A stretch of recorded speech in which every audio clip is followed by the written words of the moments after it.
เข้าบ้านติ่งติ่งติ่งโบ๊ะ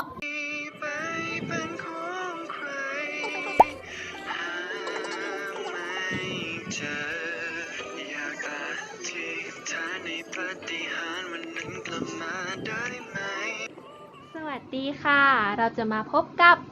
เข้าบ้านติ่งติ่งติ่งโป๊ะนะคะ วันนี้นะคะเข้าบ้านติ่งติ่งติ่งโป๊ะจะพามารีแอคชั่นรักติดไซเรนเวอร์ชัน Midnight นะคะของพี่ไอซ์พาริสซึ่งรักติดไซเรนของเวอร์ชันแรกเนาะก็ทะลุ100 ล้านวิวแล้วนะคะฟังบ่อยฟังทุกวันมากเลยค่ะไปเปิดเข้าโรงเรียนนะคะแบบเดินผ่านห้องนู้นห้องนี้ทีอยู่ดีก็ไม่ได้อยากถามแต่แค่อยากรู้ว่าเธอยังรักฉันไหมไม่ได้อยากถามแต่แค่อยากรู้ว่าเธอยังรักฉันไหมดังมาเลยจ้าคือไปทุกที่ก็ต้องได้ยินเพลงนี้เนาะดังจริงๆแล้วก็คราวนี้เขาก็ปล่อยเวอร์ชัน Midnight มานะคะก็เรามารอฟังดูว่าจะเป็นยังไงนะไปเราฟังดู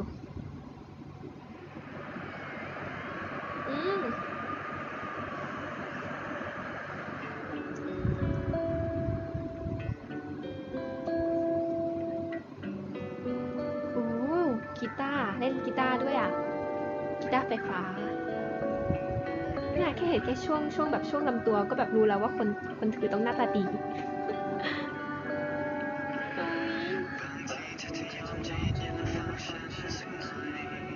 มุนอ่ะ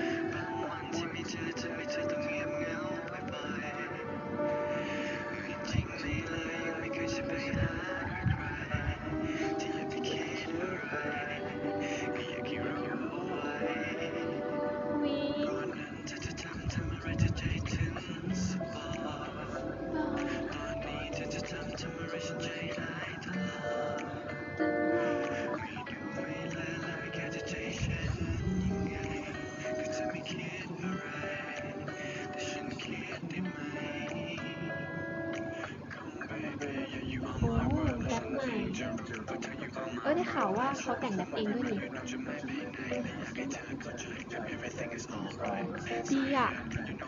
ไซเรนใจเย็นแรปใหม่ดีมาก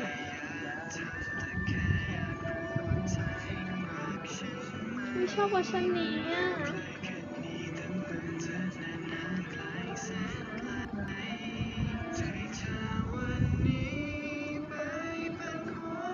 เป็นของเธอค่ะ เป็นของพี่ไอซ์พาริสคนเดียว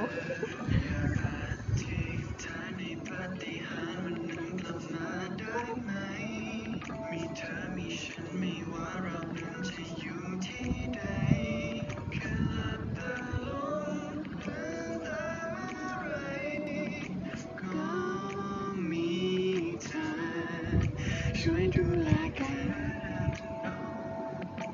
ฟิลแบบจิบกาแฟฟังเพลงกินไปชิลๆอะไรอย่างเงี้ยฟิลร้านกาแฟมากอะเวอร์ชันช้านี่มันก็ละมุนไปอีกแบบเนาะเวอร์ชันเร็วก็แบบสนุกไปอีกแบบนึงวิ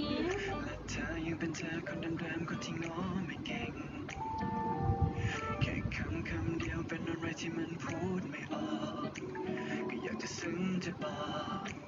แต่จะพูดก่อนไหมสายตาคือนางและฉันเองจะรู้ว่าเธอ you are my pearl ช่วยบอกว่าไม่เป็นไร you know จะไม่ไปไหนและอยากให้เธอเข้าใจ babe everything is alright siren you know how fast I go to you ใจเย็นอีกแป๊บก็ถึงนะเธอก็รู้ you my boo the best in everything you do baby ไม่ได้อยากถามแต่แค่อยากรู้ว่าเธอยังรักฉันไหมอยู่ใกล้แค่นี้แต่เหมือนเธอนั้นห่างไกลแสนไกลใจเธอวันนี้ไปเป็นของใครหาไม่เจออยากอธิษฐานให้ปาฏิหาริย์วันนั้นกลับมาได้ไหมมีเธอมีฉันไม่ว่าเรานั้นจะ ที่ใดแค่หลับตาลงลืมตาเมื่อไรก็มีเธอช่วยดูแลกัน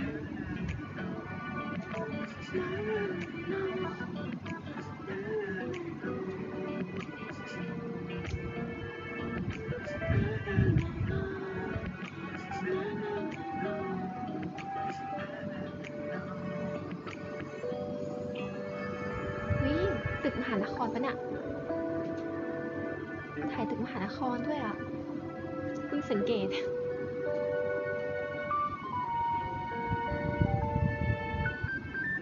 ไม่ชอบพาริสอยู่กับกีตาร์น่ารักอ่ะ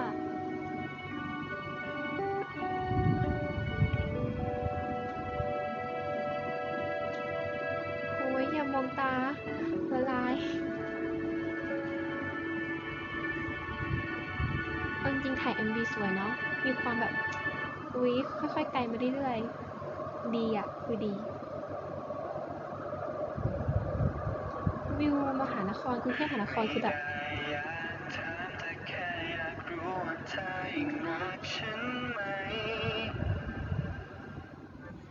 หลังจากที่ดูรักติดไซเรนของ Midnight Version ใช่ไหมเราก็อยากจะบอกว่าเราชอบสิ่งที่เราชอบในนี้นะก็คือเราชอบความแบบสบายๆของเพลงอะเพลงมันดูแบบ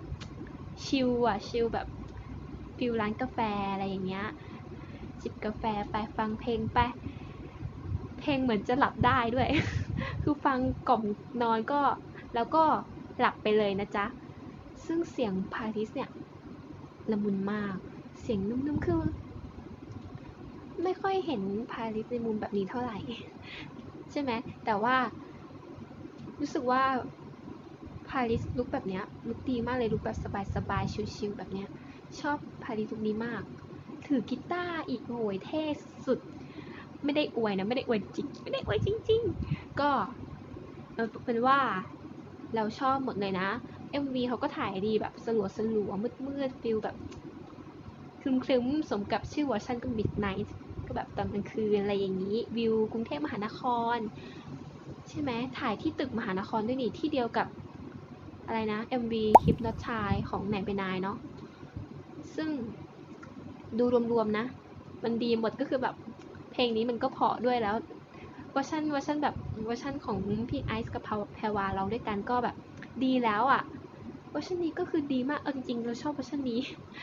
เพราะมากเลยอ่ะจริงๆนะนาดาวทำดีมากๆก็ใครที่ไม่ไปฟังก็ไปฟังดูนะได้ข่าวด้วยนะว่า